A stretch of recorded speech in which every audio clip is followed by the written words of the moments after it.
Hi guys, this is Jude from EasyTex. In this quick tutorial, I'll be showing you how to download the latest Windows 10 ISO file for free. You will find lots of websites out there offering you direct download links to Windows 10 ISO file. Some of these sites might be genuine, but more often than not, you might either end up with an ISO file that has somewhat been manipulated, either by incorporating an app to it or making some modifications that will serve the interest of the distributor. In some other cases, these ISO files might not be the latest one released by Microsoft. So the method I'll be showing you in this tutorial not only ensures that you have a fully genuine Windows 10 ISO file, but also that you have the very latest one offered by Microsoft at whatever time you are watching this video. And just to mention, you don't need a USB stick for this process, you only need a good internet connection in order to make the process as fast as possible. And now without further ado, let's jump right into it.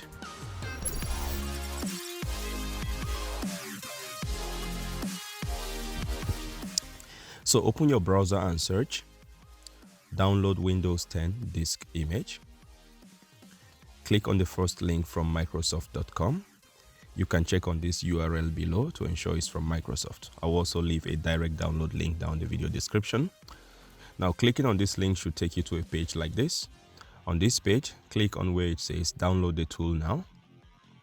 And that should download the Microsoft Media Creation tool. It's about 20 megabytes in size, so it should download pretty quickly.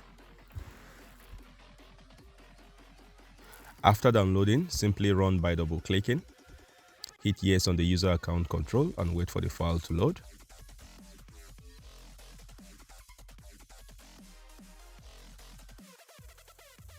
Here, accept the license terms.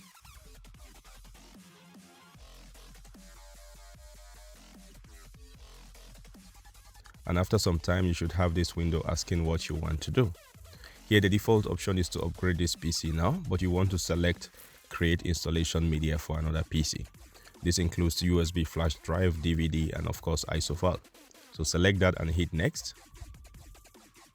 On the next page, it asks you to select the language, architecture, and edition of Windows 10 you wish to have. By default, I have English US as the language, Windows 10 edition, and then 64-bit architecture as the recommended options. If this is okay for you, then just hit next to continue the process.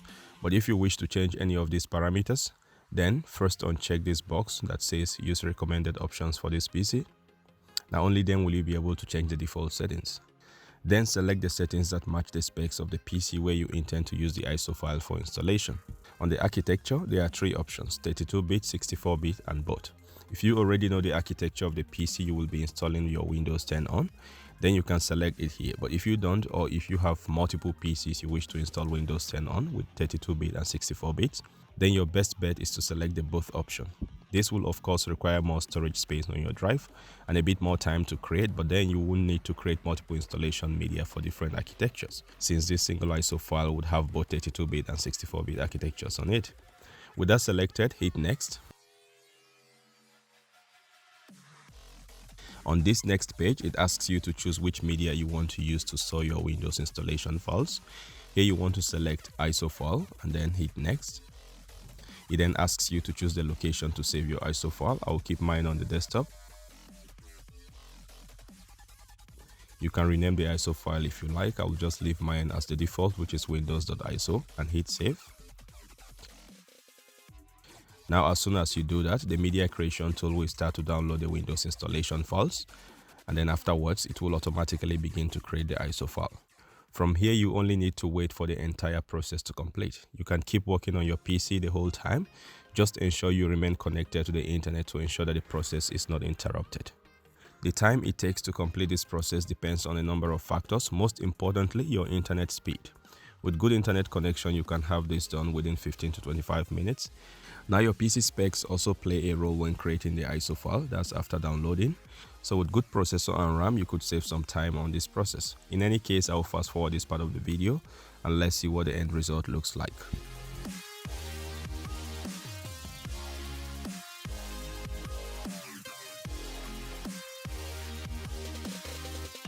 So now we are done. You should have this message saying burn the ISO file to a DVD, and below that you will see the link to the location where the ISO file was saved. Now since I'm not burning to a DVD here, I will just hit finish. And now when I go to my desktop, I have this Windows 10 ISO file, which I can either bend to a DVD, write to a USB stick, or use for a virtual machine or whatever I want to use it for. And that is it for this tutorial. Give this video a thumbs up if you found it useful. Share with anyone you think might want to see. Drop us a comment if you have any questions or feedbacks. Don't forget to subscribe and turn on notifications for updates on future tech support videos like this one. Thanks for watching and see you in the next one.